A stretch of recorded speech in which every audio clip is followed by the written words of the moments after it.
The greatest prison isn't made of bars, but of eyes. It's a prison we often build for ourselves, brick by invisible brick, fueled by the quiet suspicion that we are always being watched. This feeling, this pervasive sense of observation, subtly but profoundly alters our choices, shapes our very sense of self, and ultimately dictates the trajectory of our society. The concept isn't new. It has roots in a peculiar architectural design from the late 18th century. Jeremy Bentham, an English philosopher, envisioned a circular building where a single guard in a central tower could observe all prisoners without them knowing if they were truly being watched at any given moment. This design, called the Panopticon, was ingenious in its simplicity and chilling in its psychological implications. The prisoners, uncertain of when they were under scrutiny, would behave as if they were always being watched. The power lay not in constant observation, but in the possibility of it. Bentham's original vision was for prisons, but he also saw its application in schools, hospitals, and factories. Any institution where a few needed to control the many. It was a blueprint for efficiency, a mechanism for seeing without being seen, designed to induce a state of conscious and permanent visibility. The philosopher Michel Foucault later explored the Panopticon not just as a building, but as a metaphor for modern disciplinary power. He argued that its principles permeated our institutions, creating a disciplinary society where individuals internalize surveillance and self-regulate. Think about it, the fear of a speeding ticket makes us slow down, even when no police car is in sight. The knowledge that our boss might check our work emails keeps us on task. This isn't just external pressure, it's an internal monitor, a constant self-assessment against an unseen standard. The Panopticon's influence stretches far beyond physical walls. Consider social media. Every post, every comment, every like is a public performance, subjected to the gaze of an imagined audience.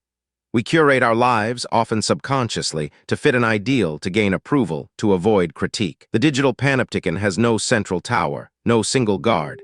Instead, it's a decentralized, omnipresent network of peers, algorithms, and data collectors.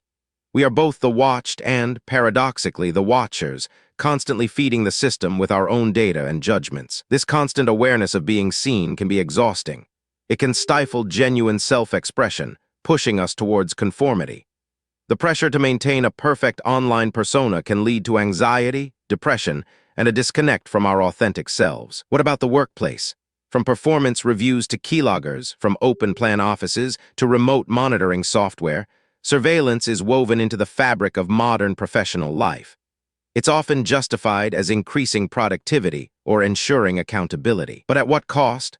A sense of constant scrutiny can erode trust, foster resentment, and discourage innovative thinking.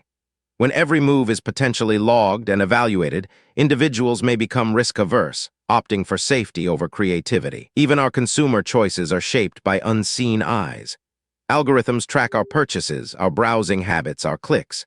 They build a detailed profile of who we are, predicting what we might want next, nudging us towards certain decisions. This isn't necessarily malicious. It's often framed as convenience or personalization. But it's still a form of soft power, influencing our desires and behaviors without our conscious awareness. It's the Panopticon applied to the marketplace. So if the Panopticon is everywhere, how do we reclaim our autonomy? How do we find spaces for genuine self-expression and unmonitored thought? The first step is awareness. Recognizing the unseen forces at play is crucial. We can consciously choose to disconnect, even for short periods. Put down the phone, step away from the screen, engage in activities that don't invite public scrutiny.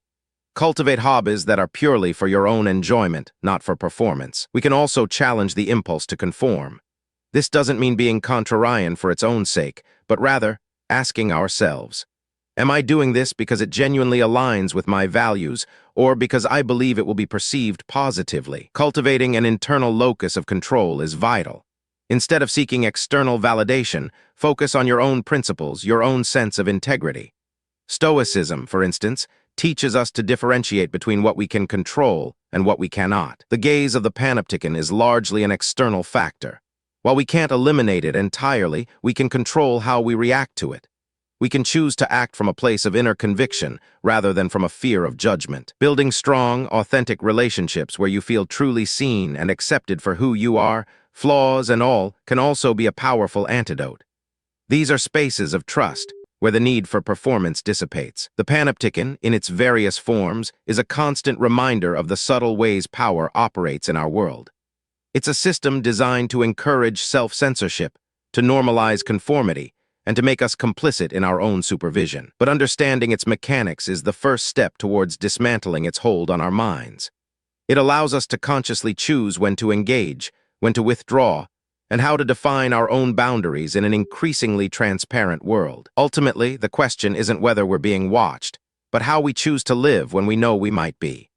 Do we succumb to the pressure to perform, or do we cultivate an inner freedom that transcends the gaze of the unseen observer? The journey towards authenticity, towards a life lived on our own terms, begins with this conscious choice. Consider how your choices might change if you truly felt unseen for a day.